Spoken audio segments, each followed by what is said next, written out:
Mark, with a quick turnaround between games, how do you and the staff go about utilising the time best with the players?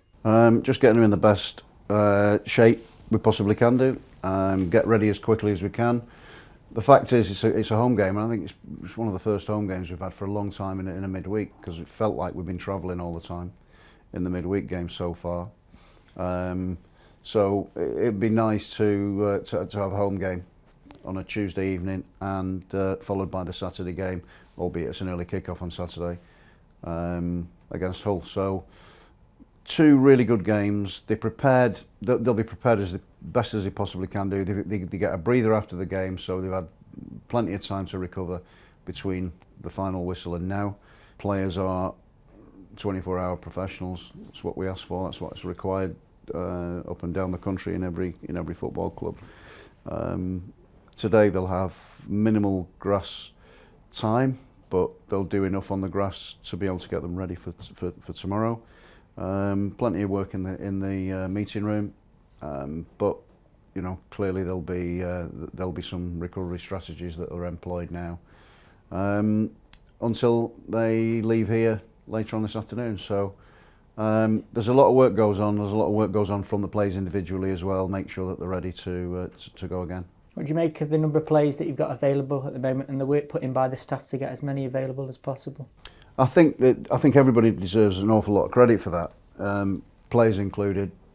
Staff have worked really hard in terms of trying to get individual programmes for each player, and obviously it helps with pre-season and getting a full pre-season under your belt. If you can do that, then it gives you a little bit of robustness. But those players that haven't managed that yet, it sets them back in various ways, as people can testify to.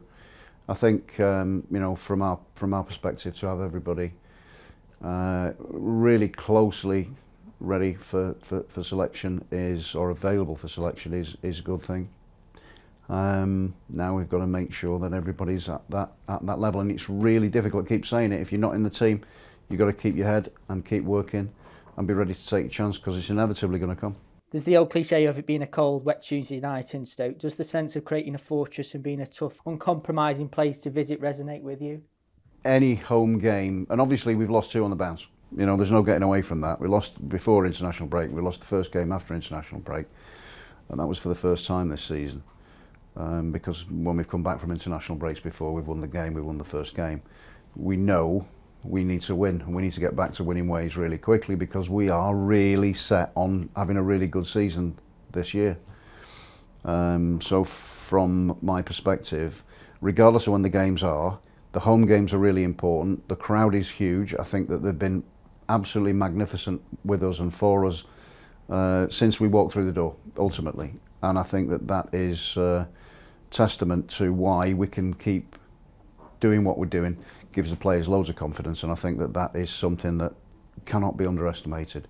To play under the lights when you know that there is a show going on, and there's a show on beforehand, it gets the supporters all revved up, and we know that we're coming out. We've got to put a performance on, and for any number of reasons, we want to put a really good performance on this Tuesday to make sure that we get back to winning ways as quickly as we possibly can, leading into a game against Hull, who are in really good form as well on Saturday. So we've got a lot of things to do. We've got a lot of things to do and get through today before we turn up and are ready to play again tomorrow night. In terms of Charlton, what have you made of the way that they've adapted to life back in the Championship this season? Well, they've been good. I mean, Nathan's obviously been here previously, so again they've had a reverse on Saturday. It can happen in the Championship. There's no doubt.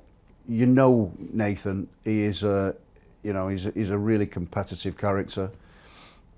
He's coming back to his old stomping ground. On the back of that defeat, he's going to want to, it sort of holds something maybe a little bit extra for people from time to time, and I think that we'll be in for a tough game. So when you ask me the question, they've done really well, because they've won a lot of games, significant amount of games.